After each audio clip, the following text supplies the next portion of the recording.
Hello, honeys. Today I thought it would be fun to read a book. So, today we are going to read a book called That Rabbit Belongs to Emily Brown.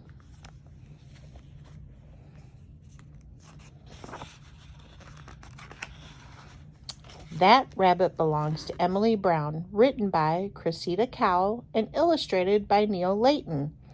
Neil Layton is the illustrator. That means he drew the pictures.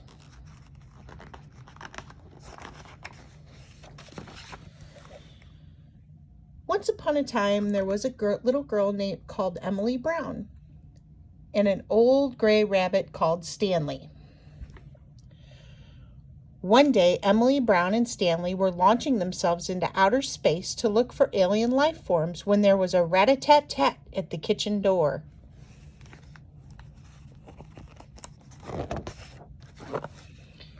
It was the chief footman to the Queen, and he said, "The Queen has very kindly noticed your rabbit.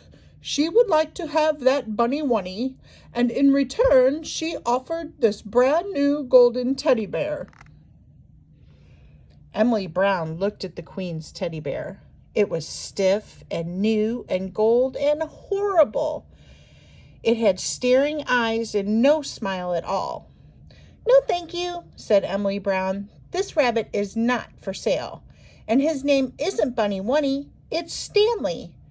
And Emily Brown politely shut the door.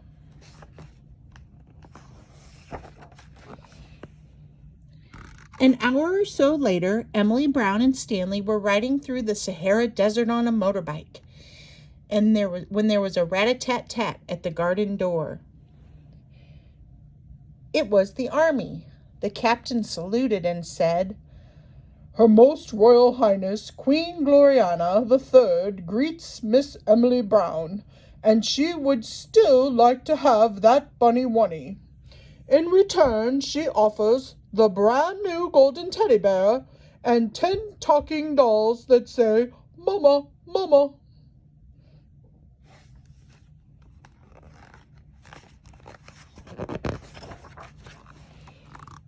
Emily Brown said, "I don't want 10 talking dolls. I want my rabbit, and his name isn't Bunny Wunny, it's Stanley." And Emily Brown sent that army away, less politely this time. A few days later, Emily Brown and Stanley were deep-sea diving off the Great Barrier Reef when there was a rat-a-tat-tat at the garden door.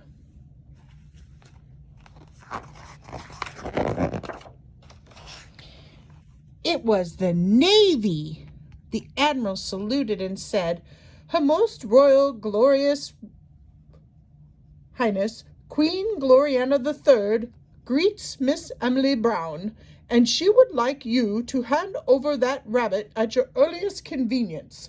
She points out that she is the poshest person on the planet, and Bunny Wunny will be much better off with her. In return, she offers you the brand new golden teddy bear, 10 talking dolls that say 'Mama, Mama,' and 50 rocking horses that will rock forever." "I don't care who she is," said Emily Brown. "This rabbit belongs to me, and his name isn't Bunny Wunny, it's Stanley." And she sent that Navy away.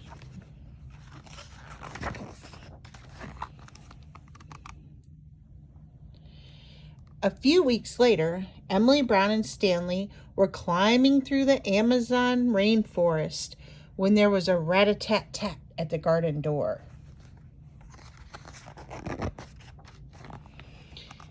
It was the Air Force. The wing commander saluted and said, Her Excellence the Most Mighty Queen Gloriana III greets Miss Emily Brown, and says she must have that bunny wunny right now, or she will not answer for the consequences. In return, she will give her a brand new golden teddy bear, 10 talking dolls that say 'Mama, Mama,' 50 rocking horses that rock forever, and all the toys she could ever dream of."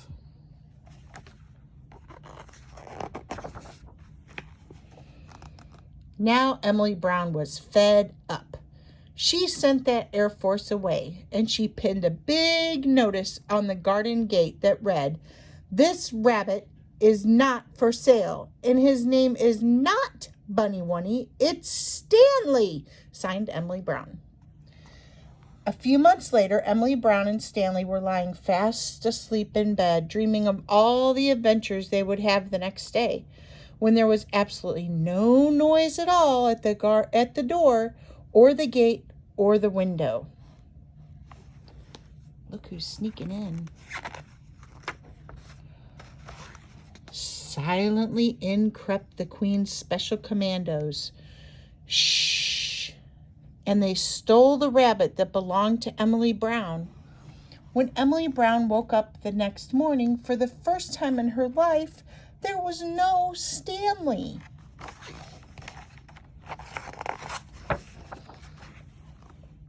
Emily Brown was so cross, that means mad.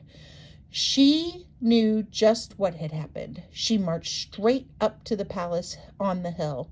She knocked on that naughty Queen's front door. Rat-a-tat-tat. Emily Brown ran into the palace, and there was that naughty Queen crying like anything. The first thing she said was, "Thank goodness you've come, Emily Brown. There's something wrong with Bunny Wunny."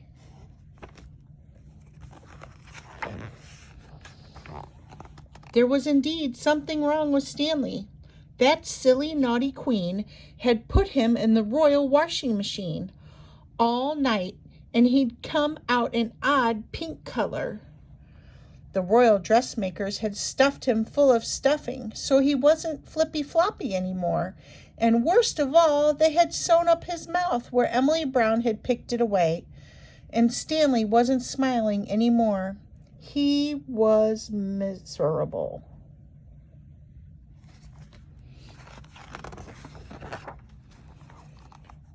"Oh, Emily Brown, is there anything you can do?" asked the Queen.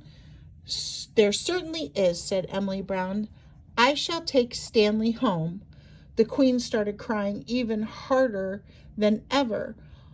"I have all the toys in the world, but none as nice as Stanley." Emily Brown felt sorry for that silly Queen, so she went to the royal toy cupboard and she took down that brand new golden teddy bear and she placed it on the Queen's lap.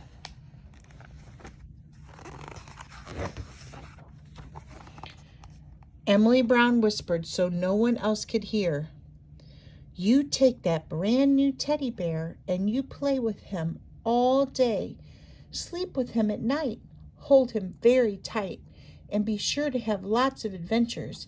And then maybe one day you will wake up with a real toy of your very own." And Emily Brown and Stanley went home.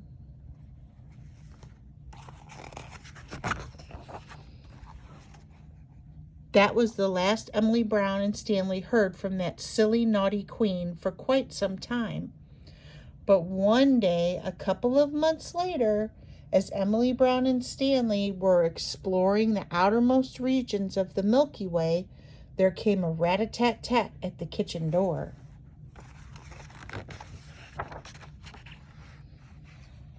It was just the mailman with a letter for Emily Brown, and it just said, "Thank you." The end. I love you very much, and I hope you liked this story.